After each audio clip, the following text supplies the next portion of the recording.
Hello guys, and welcome to some Victoria 2 with the HFM mod. Today we're gonna bow to the revolutionaries, and for once I'm actually going to play a nation asked for by a subscriber. For those who are new to my channel, I'm quite notorious when it comes to asking for suggestions and never following up on them. But I made myself a goal in this playthrough that I was indeed going to play a nation that someone asked for. So we're going to play Persia. It's, you know, anyone familiar with Victoria 2 knows that Persia is a thing. It's one of those nations that every respectable Victoria 2 Let's Player needs to play at least once on his channel if he is to gain the respect of the universe. So that's what we're doing. Yeah. I didn't even know how much introduction I need to do to Persia, because it's such a go-to nation. It's like if someone asks what kind of uncivilized nation you should play, Persia is like the go-to nation for most people. Well, after Japan, of course, but Japan is in its own little category of specialness. So yes, we are going to play Persia. So Persia it's both a nation filled with opportunities and advantages, but it is also a nation filled with just the worst Victoria 2 has to offer. Because it is an uncivilized nation, and there's a certain joy in bringing an uncivilized nation from the... or, you know, taking an uncivilized nation and making it glorious. However, Persia borders the Russian Empire, and basically nothing can prevent the Russians from doing what they will with you. Same goes for the British in India.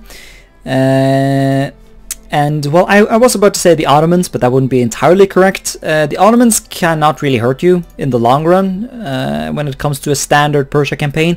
But because of the fact that the Ottomans always ally Germany, it's kind of hard to expand in that direction. And that's the predicament of Persia. It is surrounded on all sides with great powers. There's Germany to the west, there's Britain to the east, and Russia to the north. But it is located in an interesting situation. There's a lot of similarly uncivilized nation in its vicinity that it has the opportunity to conquer. However, it is a race against the clock.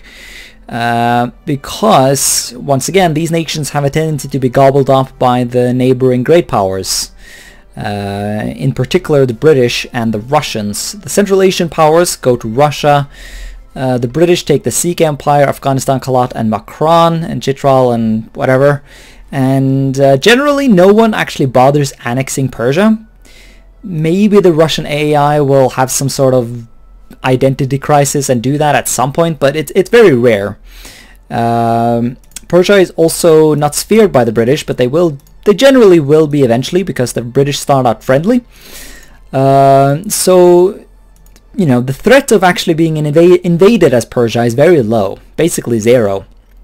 The big challenge of Persia is expanding and actually doing something, and, you know, actually making Iran stronger than it was historically after this point in history. But, you know, Persia does have opportunities. It has a decent chunk of events and decisions, allowing it to get extra research points to compensate for the fact that it starts out at merely 20% civilization progress, which, you know, is rather low compared to, say, Japan, or well, I guess 20% is the standard for sort of nations that have at least a bit of progress in Victoria 2. One big advantage is the fact that Persia starts with the technology flint-rock rifles, which lets us create infantry from the get-go, which lets us use, well, you know, standard infantry instead of having to rely on irregulars. Irregulars still have their use, because the bordering nations are generally fielding irregulars as well. Actually, I'm not entirely sure what the Sikhs do, but yeah, I don't know. So yeah, let's go. So, you know, the standard goal for any Persia campaign is to expand into the quote-unquote natural borders of Persia, which is generally considered the areas inhabited by Iranian cultures. basically people who speak an Iranian language, or Persian. I forget what the general culture group is called. Of course, there's no real culture groups in this game, but any EU4 players will have a general idea of, or people who just generally know human geography will have a general idea of what the Iranian linguistic group looks like. So it's the Persians, of course, the Baluchis, the Pashtuns, Hazaras, Tajiks, and the Kurds. And a couple of smaller cultures and languages that are not represented in this game. And also the Azerbaijanis are generally considered, well, at least the Azerbaijanis living in Persia. It varies a bit because they speak a Turkish language, of course, but they are very reasonably culturally Iranic in that they share the Shia religion, and they, ethnic or racially, is that a good word? Essentially, they're very like genetically related to the rest of the Iranic people. But they have adopted the language of the conquering Turks. It's a bit like how the Irish are still Gaelic or Celtic or whatever, despite the fact that they basically speak English at this point. That might be a bit of a bad comparison. Honestly, if anyone who actually knows anything about this, or just so happens to be Azerbaijani or Persian or Iranian, if any one of you guys are watching, please enlighten me in the comment section. Anyways, I'm going to start this campaign in the way that I usually start most campaigns, in that I'm going to restart Scum, which is my weird sort of mental justification for semi-save scumming, because it's not technically save scumming. Basically, I'm going to restart the game until I get the result that I want. Essentially, I want to restart until I can conquer Kalat and Makran for basically no infamy, or at least, if I'm going to take infamy for it, I want it to be a small enough amount to where I don't have to, or to where I can justify a casus belli on someone else relatively quickly after. Because in order to get the proper Greater Iranian borders, you're going to want to conquer the province of Baluchistan, which is this pinkish type thing here. As you can see, part of that province is owned by the Sikh Empire. Despite the Sikh Empire being primarily Punjabi, which is, in Hindustan. That's a good question. Are the Punjabis Hindustani? I don't actually know. Damn it, Victoria 2, why are there no culture groups so that I can pretend that I know human geography? Well, my point is, the Pashtuns are they're an Iranian people, while the Punjabis are more related, or more associated with the Indian cultures, at least the northern Indian cultures. The Indo-Iran, not Iranian, Aryan? Not the Dravidians, is my point. Alright, so start of the game rant is over, so let's do no railroading and splendid isolation. Railroading is, once again, I don't have any major goals of colonizing anything particular in this playthrough, but I am generally resistant to, I don't know, the railroading is a bit too railroady, if you know what I mean. It's one step too far, I find. So we're going to immediately spam as many units as we can. And let the economy suffer as a result.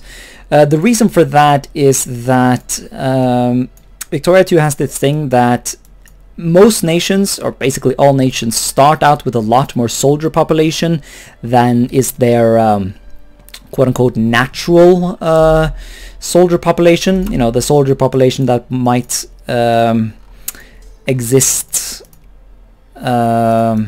if the game is, or if the game mechanics are just allowed to sort of play for a little bit.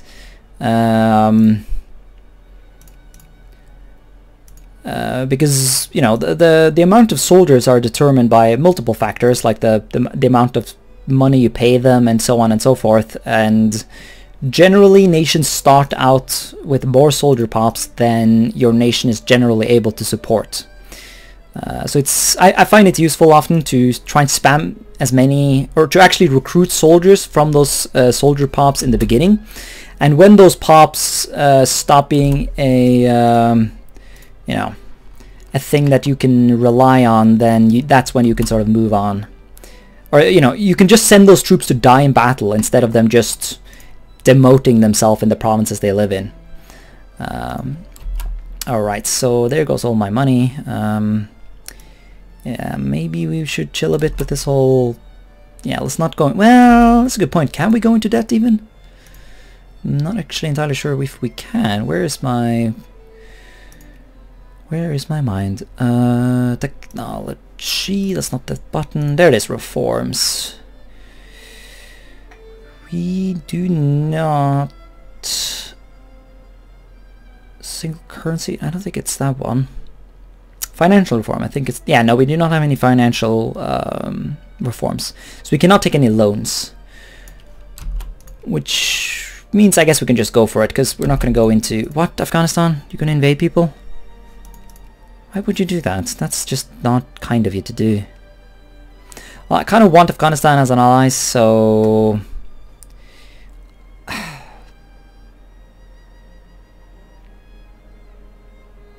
But you're invading Kunduz? Bro?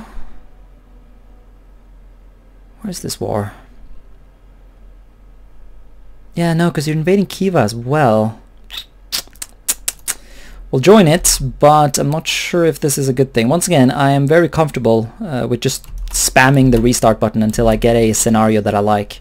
I think of it as... it's like in EU4, right? When you know, you constantly restart until your rivals or whatever are in the way that you want them, or your enemies, or... Forget what the word is. It's like how you know, if you play Byzantium, you need certain nations like Hungary and Poland to have a positive opinion of you, or attitude, or whatever it's called. So I guess it could be thought of as kind of like that. We're doing quite well with this Casus Belli, so that is nice. So that kind of makes me want this run to succeed. Really? You're gonna invade me, bitch? Oh, he's fighting Khiva. Okay, that might not be a problem then. That could be fine. Yeah, he should be able to win this war on his own. If he does not, then I don't know. Once again, we're just gonna have to restart. Because I do not have time to spend my life. Can I not do that? Ah, Diplo points. Right. Does that mean... No, I'm pretty sure we can declare war either way. Let's see. Let's get like the proper army to go into battle here. So we'll replace some of these irregulars with some glorious infantry. Yeah, that's another thing. As Persia, you do actually start out with some, you know, proper stuff. Shit, yeah, we're gonna have to fund the military and that. I think we're just gonna go for it. Once again, I think these guys only have irregulars, so I think we can afford to just sort of do whatever. Really, Afghanistan will not join. That's frustrating. Yeah, I've never played Persia before. I've kind of sort of avoided it, if you will. Oh shit, here comes the... Come on, win, win, win, win. Thank you.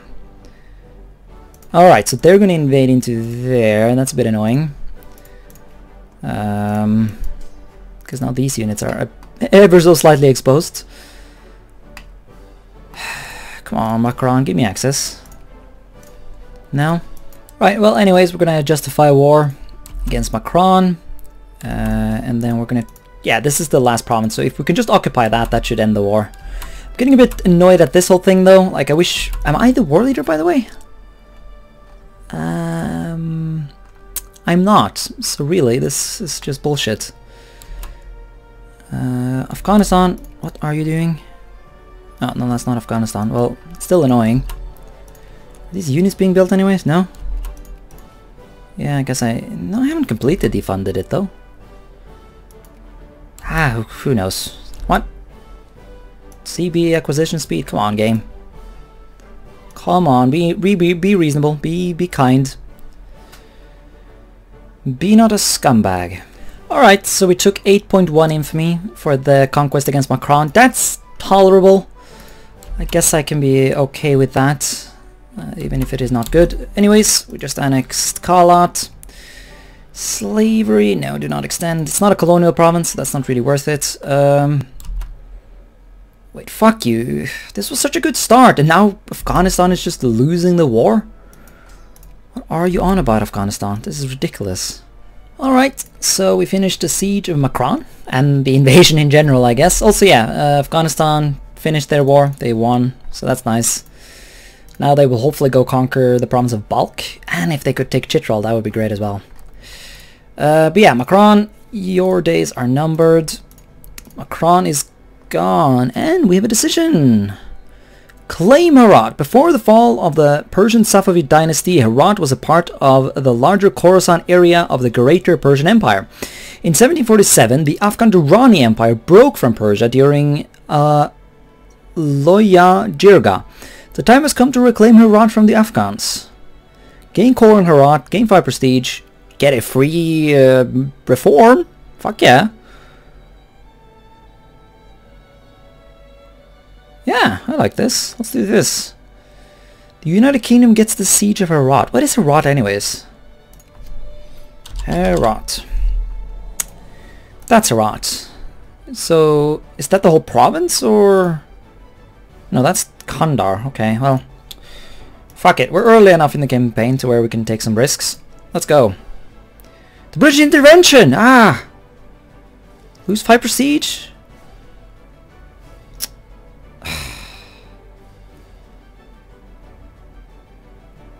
Well, I can't have them intervene. I don't know what that means, but I assume it means they will go to war. I'm pretty sure we have a decision to get cores on this later. The Greater Iran decision. I had a bit of a lurk through the decisions before I started the playthrough, so... Fine. Then again, yeah, okay, fine. Agree to the demands. Fuck you, Britain. Did I at least get the reform? Actually...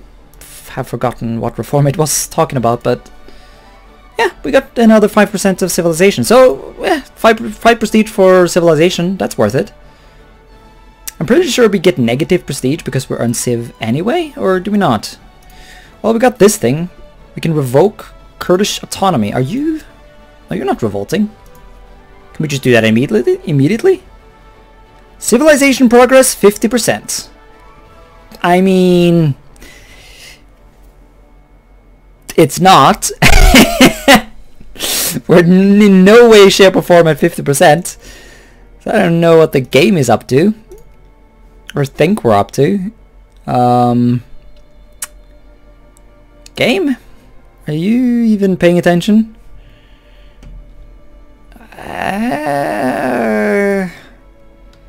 It's not like I'm above abusing a couple of bugs here and there.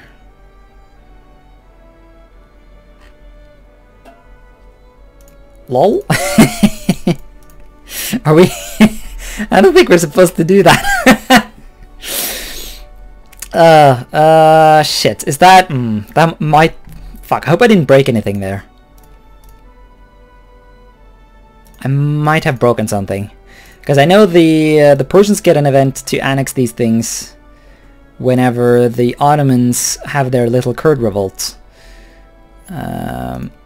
Then again, I think Bhutan is the nation that triggers that, so as long as Bhutan still exists, I'm pretty sure it should still work. Fuck it. Fuck it. Right, so there we are, and there goes our army, fuck. Are we still recruiting at least? Technically, or yeah, looks like we are. Fund education again, maybe even some admin. Yeah, we're just going to sit on 100% tariffs. I don't think there are any major penalties for that right now. We don't have any industry, so it's not like it really hurts us. Now we're gonna have to... Allies from Chitral, no. I honestly want Afghanistan to annex Chitral. That would make my life easier. Blah blah blah, that's fine. So now, once again, if we do not get this province from the Sikh Empire, that's fine. Not the end of the world. Honestly, if Chitral is not annexed by Afghanistan, it might even look better if I do not take that province. We're all about good-looking borders here on the GreenFors channel. But yeah, yeah, well, there goes that war I wanted, but I didn't actually want to be involved in it, Afghanistan, you asshole. I still want him to help me, though, against the Sikh Empire. We're gonna have to wait for that, of course. because I don't think I can beat the Sikh Empire right now, so we're gonna want to wait until the British invade.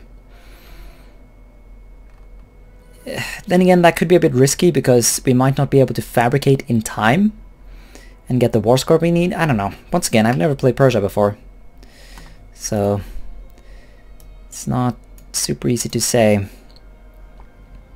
Well, there goes Afghanistan. So I guess if we wanted, we can now annex the province of Kandahar, which is like the obvious next place to invade. We have the infamy for it.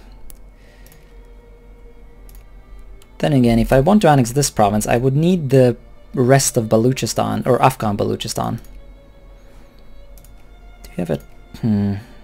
Yeah, it's a truce with Afghanistan, so I might want to wait this one out. I don't know, I forget when the Sikh-Anglo war happens.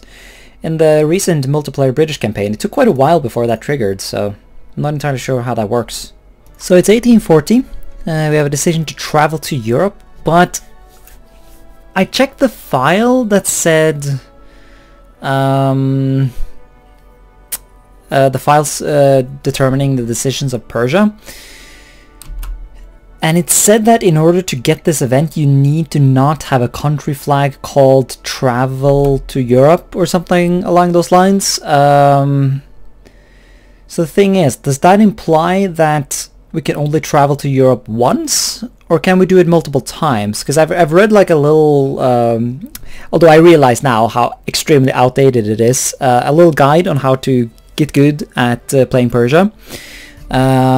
And it talks about traveling to Europe multiple times, although it was talking about it in the sense of events, but these are decisions, so it's obviously different in this mod. So the big question is, can we travel to Europe multiple times? The reason I wonder about that is because, as you can see, as we let time pass, the amount of research points we gain from traveling to Europe goes up. So the big question is, of course, is it strategical to wait a while until we click the button so that we get more points? Or do we hope that we can click the button multiple times? I do not know. I don't know. I'm gonna go ask the Discord channel, I think.